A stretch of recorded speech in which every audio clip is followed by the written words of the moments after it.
निवेदन करता हूं कि अपने आशीर्वचन से हमको अभिसंचित करें माननीय प्रधानमंत्री जी।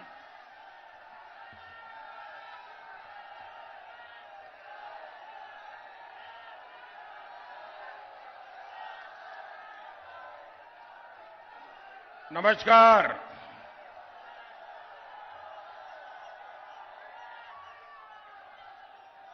अमेठी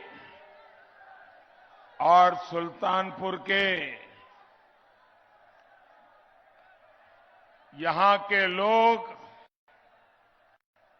जब प्यार देते हैं तो जमकर के देते हैं।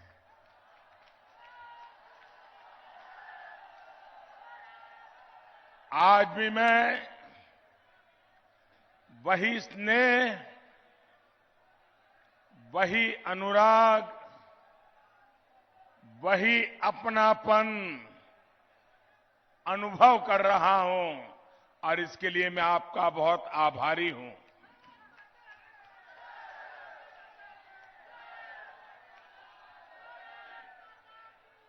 साथियों, उत्तर प्रदेश में चुनाव के 4 चरण पूरे हो चुके हैं।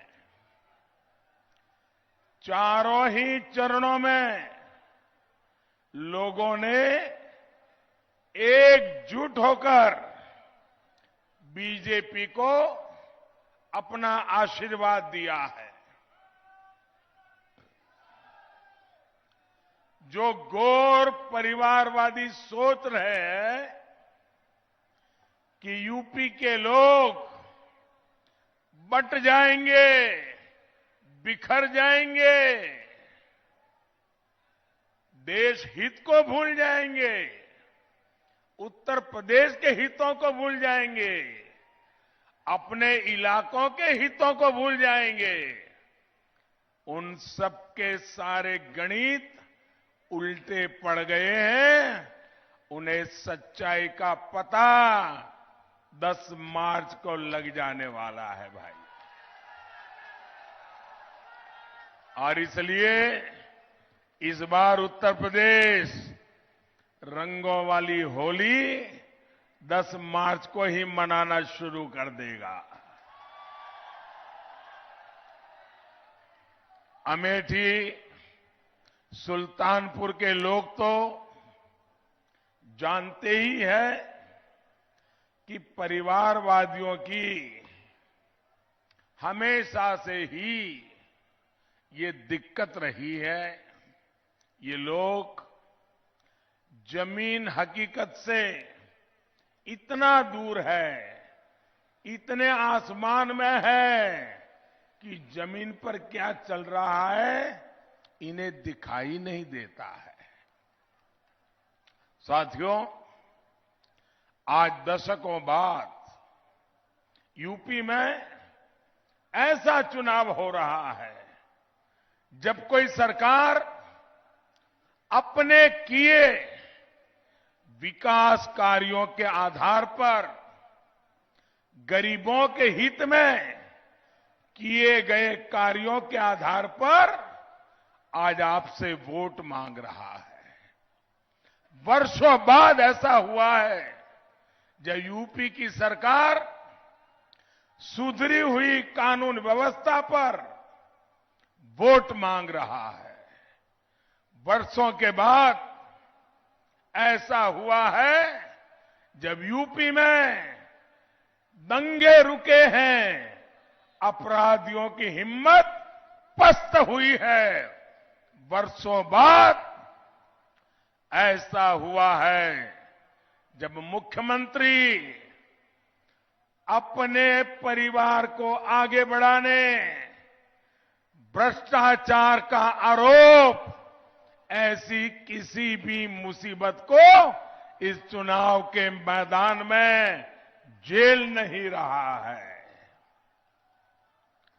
और वर्षों बाद ऐसा हुआ है जब गरीब, मध्यम वर्ग खुद आगे आकर कह रहा है आएगी तो एनडीए ही, आएगी तो एनडीए ही, आएंगे तो योगी ही।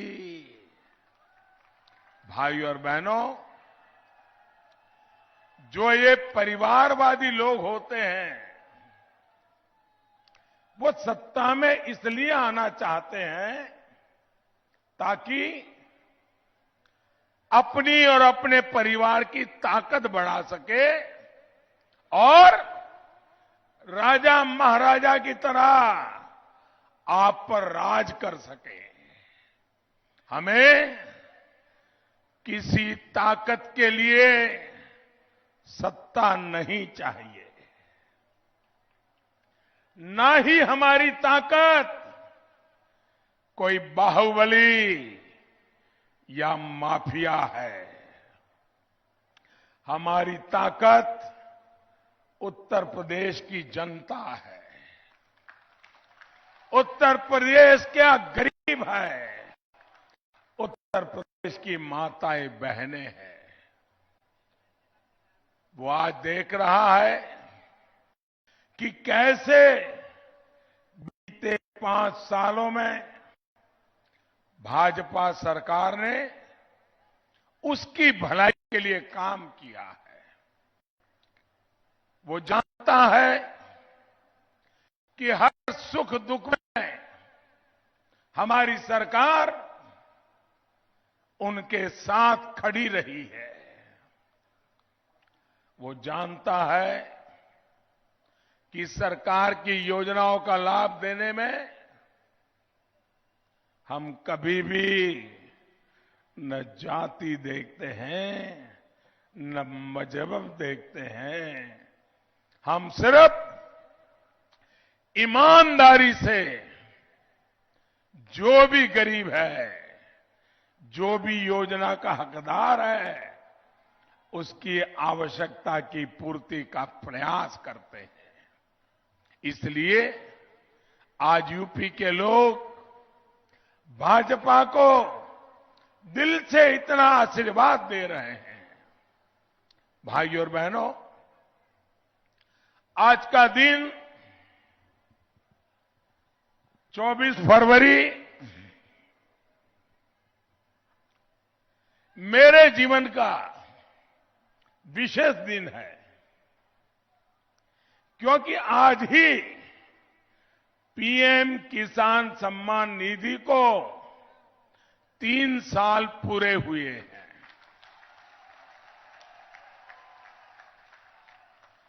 जब 2019 में हमने ये योजना शुरू की थी, तो कई लोग अफवाहें फैला रहे थे, भ्रम फैला रहे थे कि ये तो 2019 के चुनाव के पहले मोदी लाया है, एक बार चुनाव हो जाएगा फिर मोदी बंद कर देगा।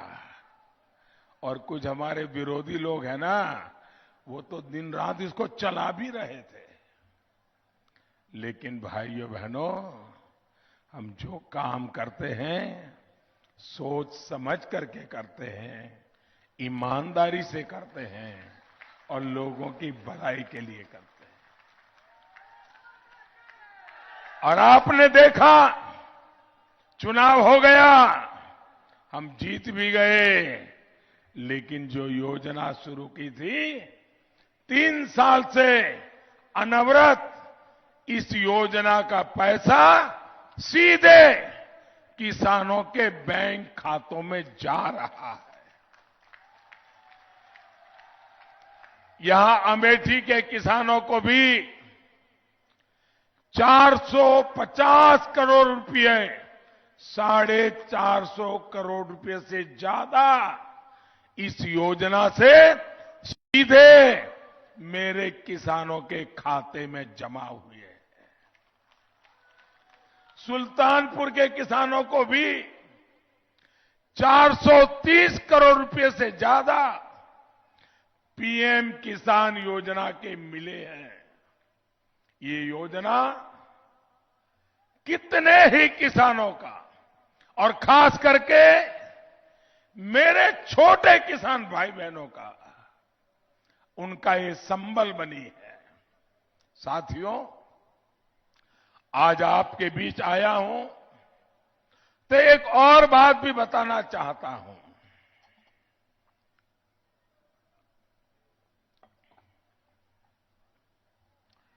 आज से 20 साल पहले 24 फरवरी की ही वो तारीख थी जब मैं पहली बार विधायक बना था।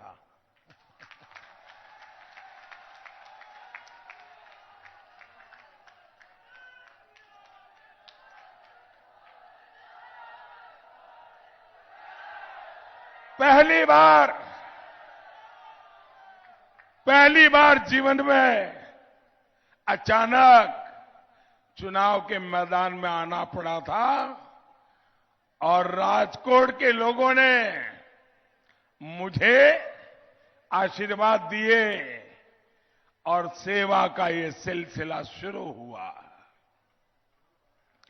मैंने जीवन में कभी सोचा नहीं था कि कभी मैं चुनावी दंगल में जाऊंगा, चुनावी राजनीति में जाऊंगा। जिस रास्ते पर जाने का मैंने कभी सोचा तक नहीं था, उस रास्ते पर चलने की शुरुआत 24 फरवरी को हुई थी। मैंने अपना पहला कदम बढ़ाया था जनता जनार्दन का सेवक बनकर। उनके लिए काम करने का वो संकल्प हर दिन के साथ और सशक्त हुआ है। यही सेवा भावना भारतीय जनता पार्टी की पहचान है।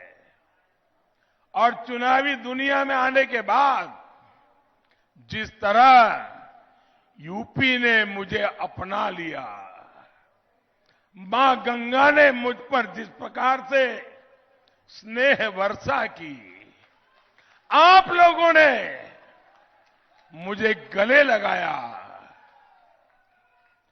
इससे बड़ा जीवन में कोई सौभाग्य नहीं होता है। आपका ये स्नेह, आपका ये आशीर्वाद मेरे जीवन की बहुत बड़ी पूंजी है। और पूंजी के नाम पर आपका प्यार ही तो, यही एक मेरी अमानत है।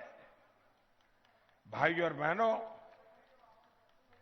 आज यूपी में आपको ऐसे परिवार खोजना मुश्किल होगा जिसकी हमारी सरकार ने सेवा भाव से सहायता ना की हो। 100 साल के इस सबसे बड़े संकट में, ये कोरोना की महामारी पूरी दुनिया को अपनी चपेट में ले लिया है। पूरी मानव जात दुनिया के हर कोने में इस महामारी ने क्या से क्या कर दिया।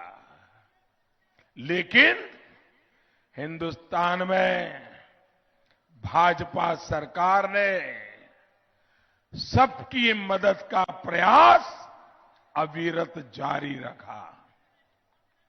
आज यूपी के 16 करोड़ से ज्यादा लोगों को वैक्सीन की पहली डोज मुफ्त लग चुकी है। करीब करीब 12 करोड़ लोगों को दूसरी डोज भी मुफ्त लग गई है। भाइयों बहनों, आप मुझे बताइए, आपको वैक्सीन का टीका लग गया? टीका लग गया? सबको लग गया? आपको कोई पैसा देना पड़ा? 1 रुपया भी आपकी जेब से खर्चा करना पड़ा? टीका लगवाने के लिए रिश्वत देनी पड़ी? आपको कोई तकलीफ हुई? भाइयों बहनों, इतनी तेजी से वैक्सीनेशन हमारे देश में पहले कभी नहीं हुआ है। इसी वैक्सीन ने कोरोना से लड़ने की ताकत हर एक नागरिक में बढ़ा दी है।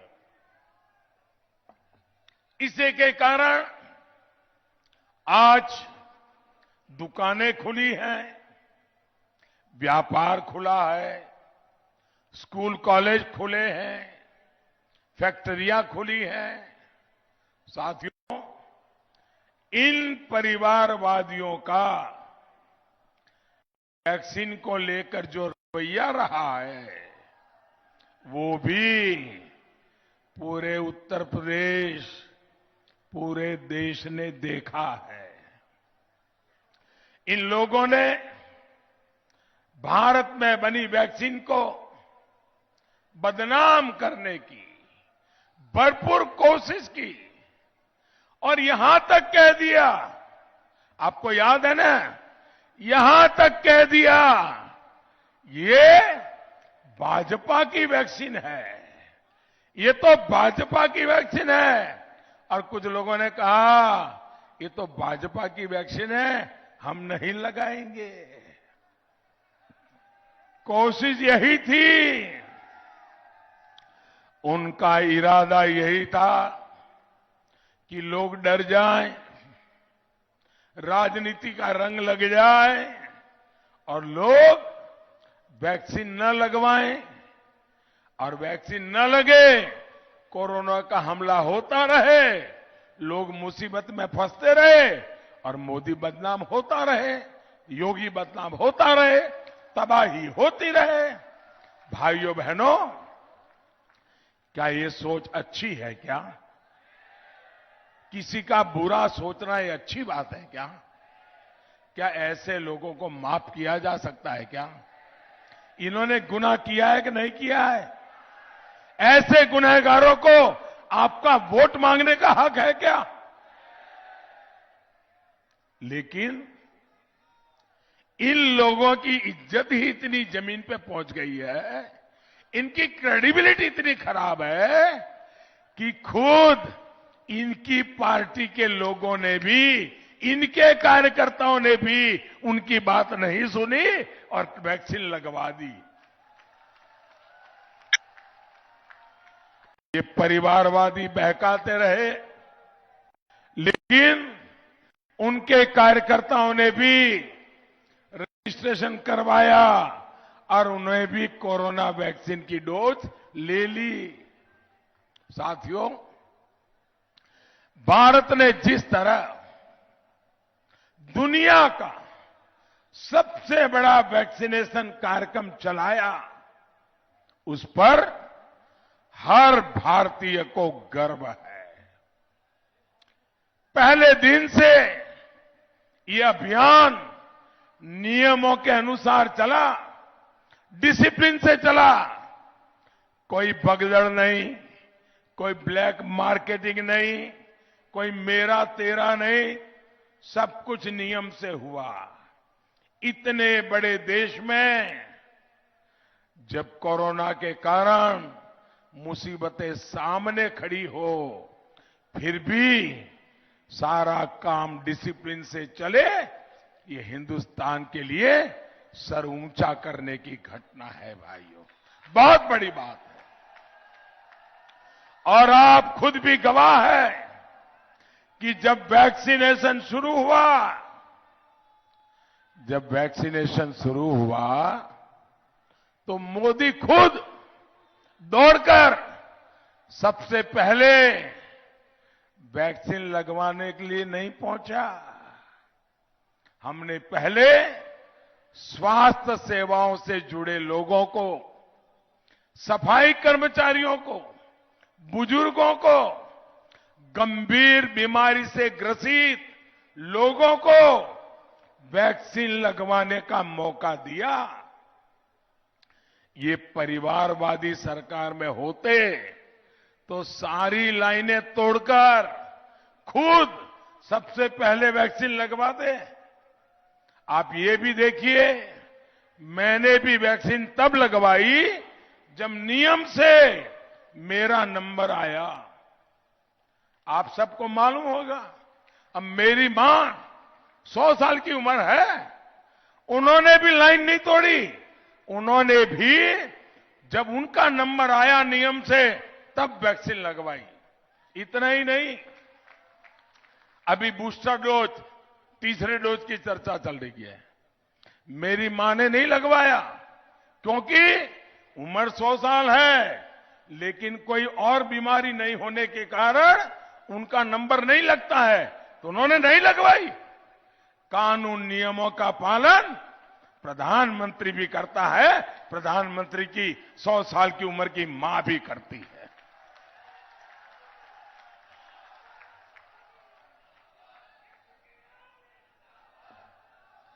ये परिवारवादी होते तो पहले खुद का वैक्सीनेशन होता और सामान्य लोग पीछे रह जाते।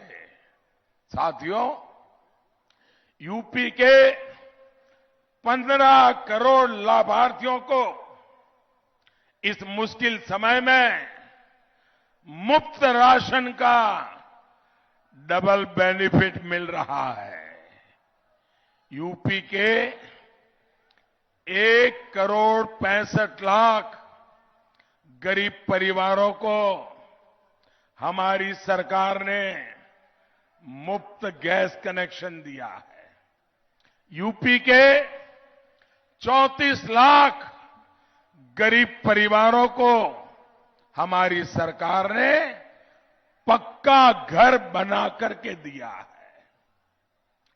और ये जो घर मिल रहा है ना, वो भी हमारा आग्रह है, वो मकान का मालिकाना हक उस परिवार की महिला के नाम पर हो, महिलाओं को उसका हक मिले। यूपी की लाखों बहनें बीते 5 साल में अपने घर की मालकिन हो गई है, लखपति हो गई है। साथियों, भाजपा सरकार की स्वामित्व योजना की वजह से आज यूपी के गांवों में लाभार्थियों को एक बहुत बड़ा वर्ग,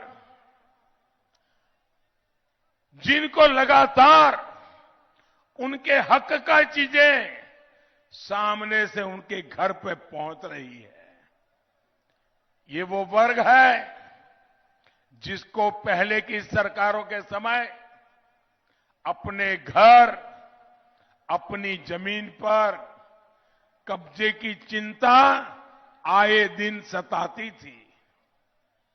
अब हम ऐसी व्यवस्था कर रहे हैं कि कोई भूमाफिया कभी आपका घर और आपकी जमीन को छू भी नहीं सकेगा। ये व्यवस्था हम कर रहे हैं। हम आपके घर, आपकी जमीन का पक्का कानूनी दस्तावेज टेक्नोलॉजी की मदद से तैयार करके आपको घरौनी दे रहे हैं। पीएम स्वामित्व योजना के तहत यूपी के लाखों ग्रामीणों को घरौनी दी जा चुकी है और आगे भी काम चल रहा है।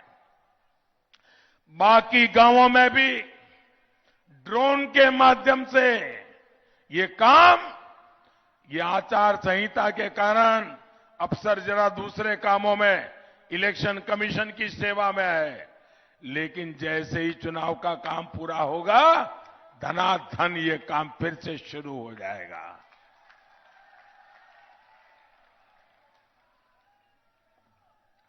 भाइयों और बहनों, आज अमेठी के लोगों के सामने, सुल्तानपुर के लोगों के सामने मैं ऐसे दो विषयों की भी चर्चा करूंगा जिसके हमारे देश के नागरिक, हमारे उत्तर प्रदेश के नागरिक, हमारे सुल्तानपुर अमेठी के नागरिक इसके भुक्तभोगी रहे हैं, परेशानियां झेली है।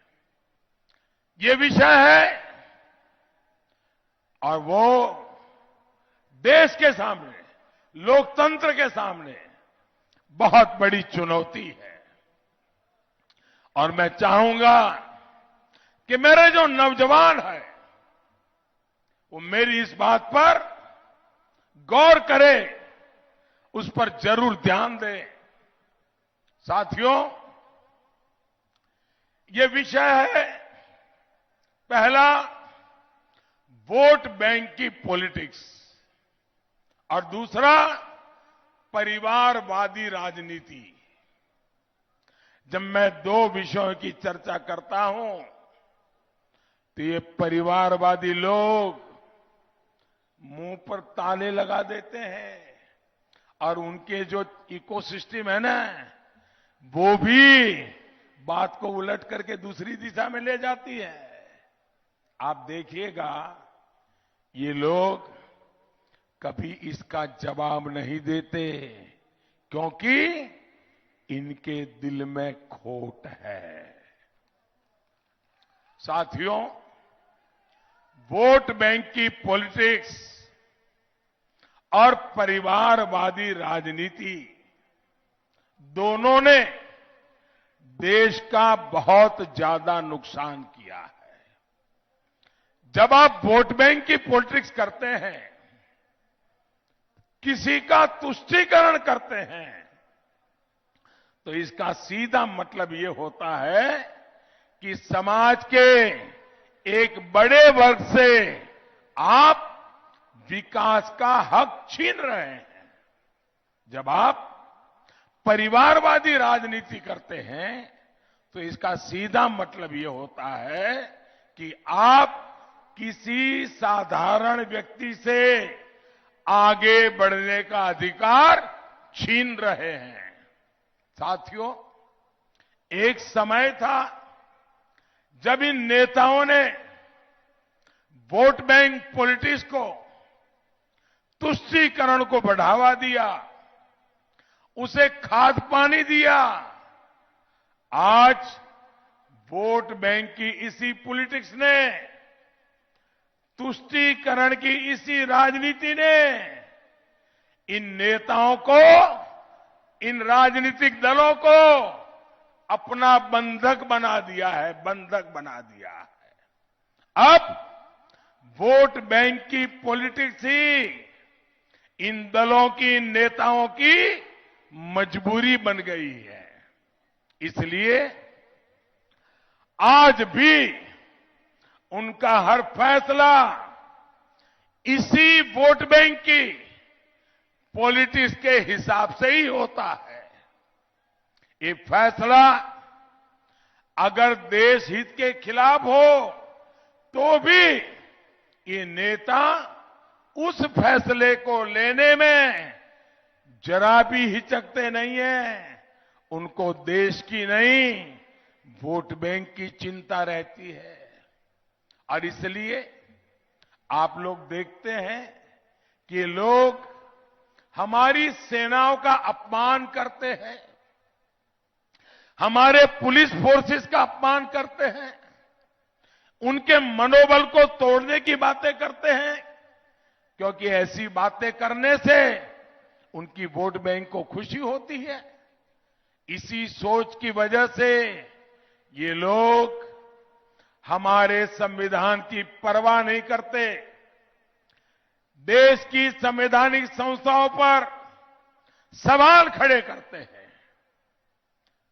अभी आपने देखा है 56, यह आंकड़ा छोटा नहीं है, 56 निर्दोष लोगों को कुछ ही मिनटों में अलग अलग जगह पर बम धमाके करके 56 लोगों को मार दिया गया था, सैकड़ों लोगों को अपाहिज कर दिया था। ऐसा भयंकर मानवता के खिलाफ कृत्य करने वाले आतंकवादियों को, 38 आतंकवादियों को गुजरात की अदालत ने फांसी की सजा सुनाई है। अब मैं देख रहा हूं, मैंने कहा कि अदालत ने फांसी की सजा सुनाई है, आप सब तालियां बजाने लग गए। आपको अच्छा लगा कि नहीं लगा? न्याय मिला, उससे आपको संतोष हुआ कि नहीं हुआ? आपको न्याय में विश्वास है कि नहीं है? लेकिन आप देखिए, मानवता के दुश्मनों को फांसी हो गई, लेकिन वोट बैंक के डर से वोट बैंक खिसक जाएगी तो क्या होगा? इन पार्टियों ने अदालत के फैसले का स्वागत करने की भी हिम्मत नहीं दिखाई, उनके मुंह पे ताले लग गए हैं भाइयों। जो लोग गुनहगार सिद्ध हो चुके हैं, उनके लिए भी अगर रहम नजर रखते हैं, क्या ऐसे लोगों को राजनीति में सत्ता में आने का हक है क्या? ऐसे लोगों को बाहर करना चाहिए कि नहीं करना चाहिए? भाइयों बहनों, जहां तक दूसरी बात है परिवारवादी राजनीति की,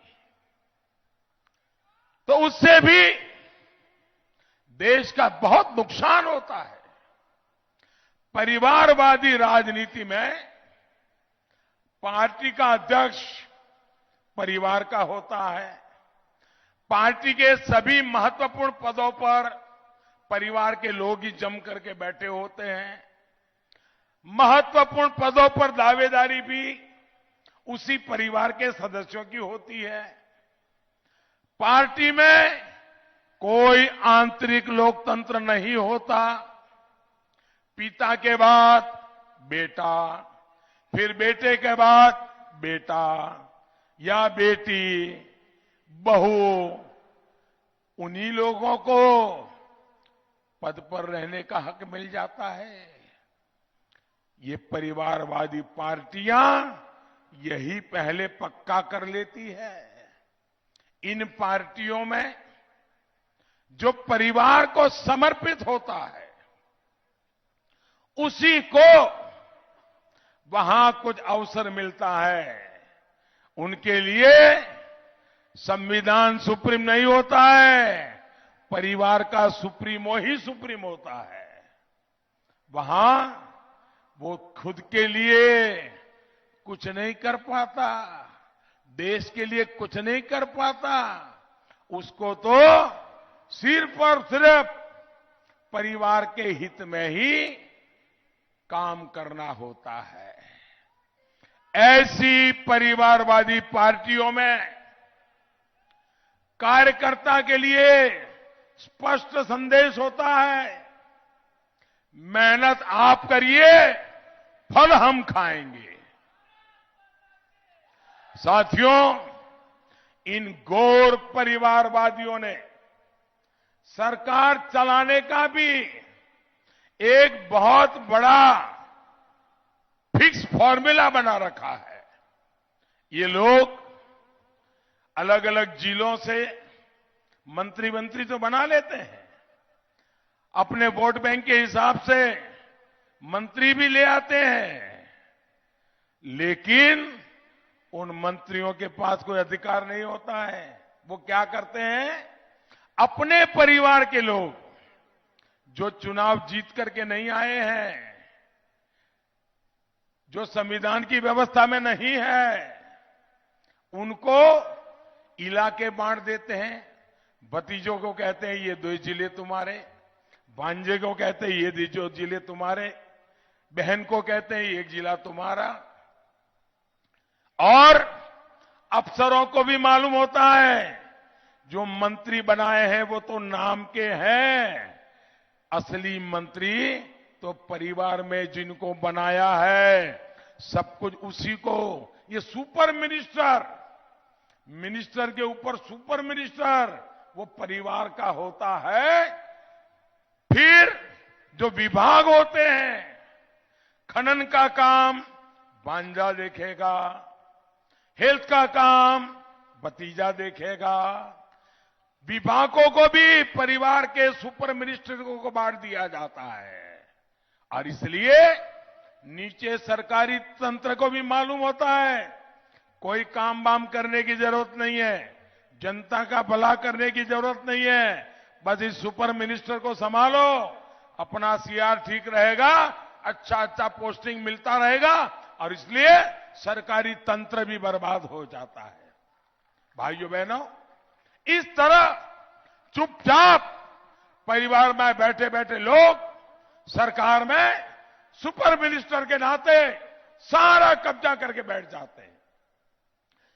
चोरी छिपी से फाइलें भी तब तक क्लियर नहीं होती हैं जब तक कि सुपर मिनिस्टर ने हां न कहा हो।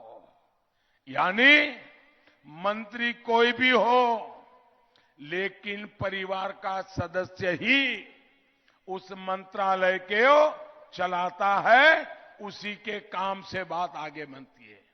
भाइयों बहनों, क्या ये लोकतंत्र के लिए, संविधान के लिए, सामान्य मानवी की आवश्यकताओं की पूर्ति के लिए ये रास्ता उचित है क्या? भाइयों बहनों, और इन सब परिस्थिति में वहां के अधिकारियों को परिवार का सदस्य ही कंट्रोल करता है। ट्रांसफर पोस्टिंग भी वो सुपर मिनिस्टर कहेगा तभी होगी। जो संविधान के मर्यादाओं के बाहर बैठा हुआ है, भाइयों बहनों, वही सुप्रीम होता है। परिवार की इच्छा, आदेश, वही सुप्रीम। इसलिए परिवारवादी पार्टियां डगर डगर पर संविधान का अपमान करती है, संविधान को नकार देती है। साथियों, परिवारवादी पार्टियां अगर सबसे ज्यादा नुकसान करती है तो वो है हमारी युवा प्रतिभा का, युवा टैलेंट का। जबकि आप देखेंगे भाजपा में आज कोई अध्यक्ष है, कल कोई और अध्यक्ष बन जाता है। आज कोई एक भूमिका निभा रहा है, कल कोई और वही भूमिका निभा सकता है। भाजपा पिता एंड सन्स की प्राइवेट पार्टी नहीं है और ना ही कभी हो सकती है। भाजपा में कौन किस परिवार का है, इसका कोई महत्व नहीं है। हमारे यहां कार्यकर्ता का परिवार नहीं, उसकी कर्मठता, उसका समर्पण, जनता के लिए सेवा करने का भाव, उसी को हम ध्यान में रख करके हम पार्टी का विस्तार और विकास करते हैं। और आप जनसंघ के जमाने से इसे देख सकते हैं।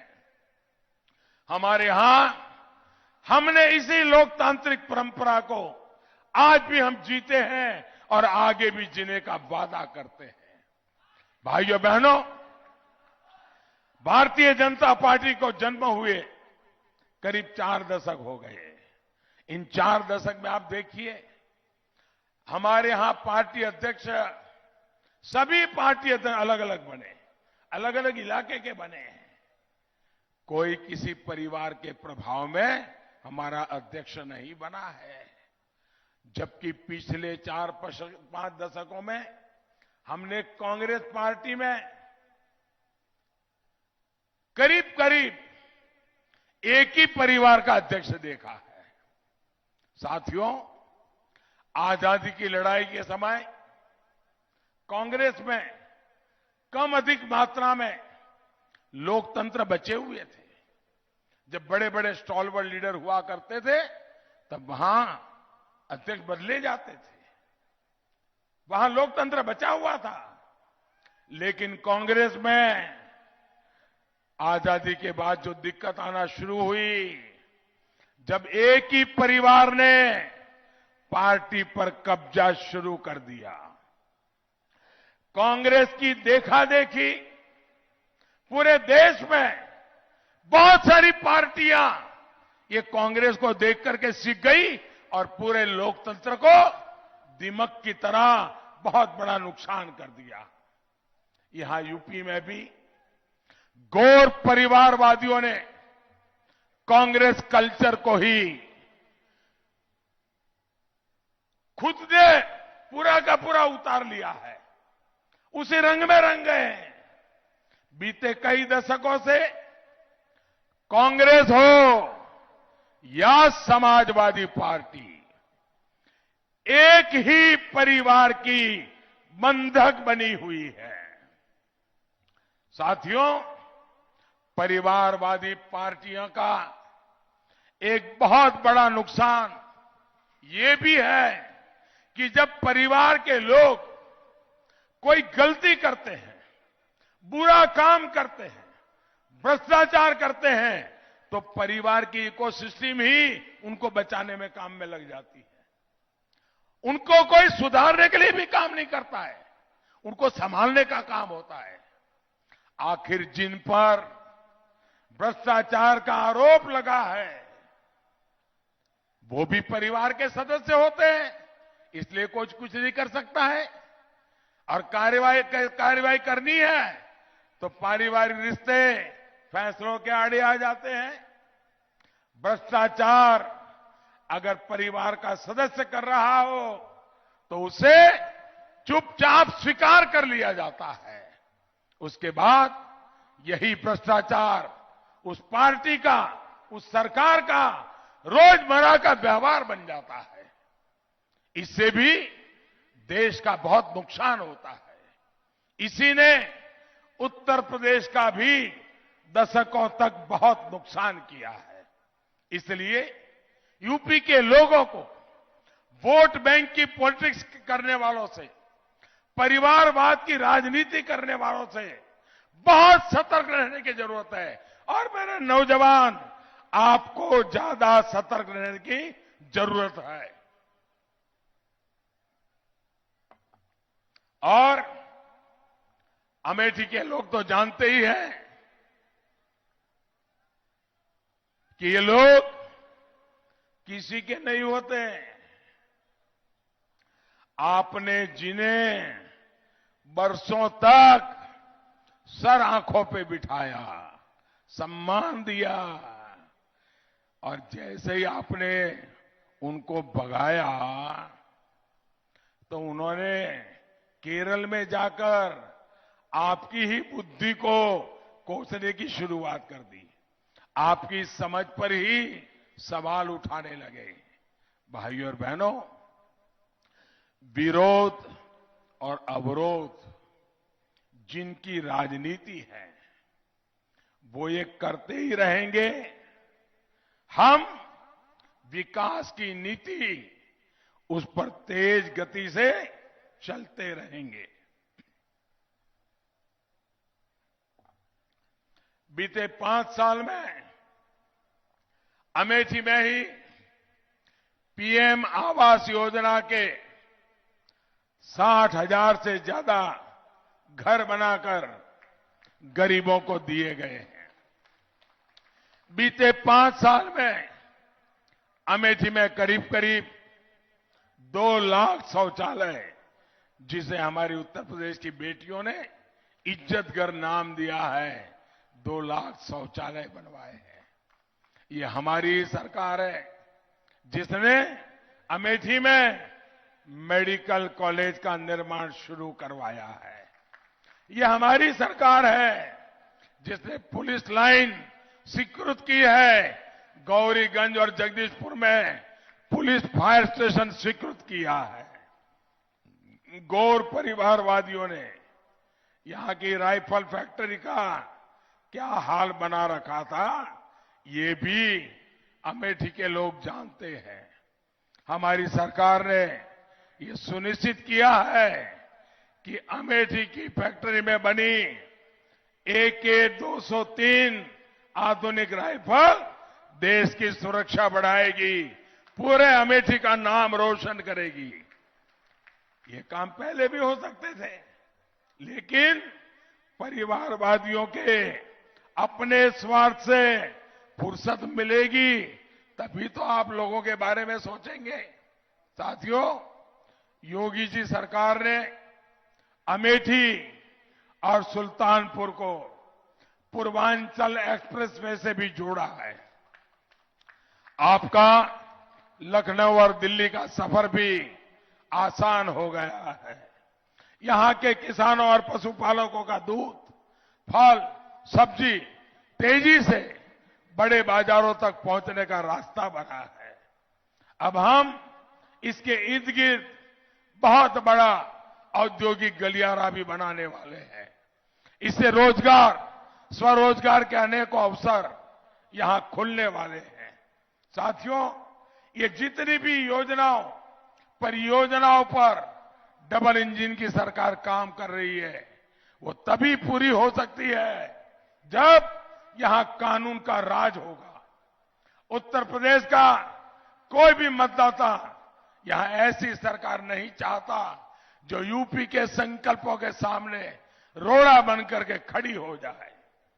और आप ध्यान रखिए, आज हमारी योजनाओं से गरीबों को जो लाभ मिल रहा है, ये गौर परिवारवादी उन योजनाओं को या तो अपने चाहतों की तरह बंडर बांट करेंगे या तो उसको ताले लगा देंगे। केंद्र की योजनाएं यूपी में लागू ना हो, क्या ऐसे दिन आप उत्तर प्रदेश में चाहते हैं? डबल इंजन सरकार का डबल बेनिफिट मिलते ही रहना चाहिए, ये हमारा संकल्प है। इसलिए आपको भारी संख्या में भाजपा के पक्ष में वोट डालना है। अपना दल हमारा साथी दल है, निषाद पार्टी हमारा साथी दल है, उनके उम्मीदवारों को भी जिताना है। आप सब इतनी बड़ी तादाद में हमें आशीर्वाद देने आए, मैं देख रहा हूं दूर दूर तक लोग खड़े हैं। मैं आपका बहुत बहुत आभारी हूं। मेरे साथ बोलिए, भारत माता की, भारत माता की। भारत। सभी उम्मीदवारों से मेरा आग्रह है आगे आ जाएं और हमारे दोनों सांसद आगे आ जाएं।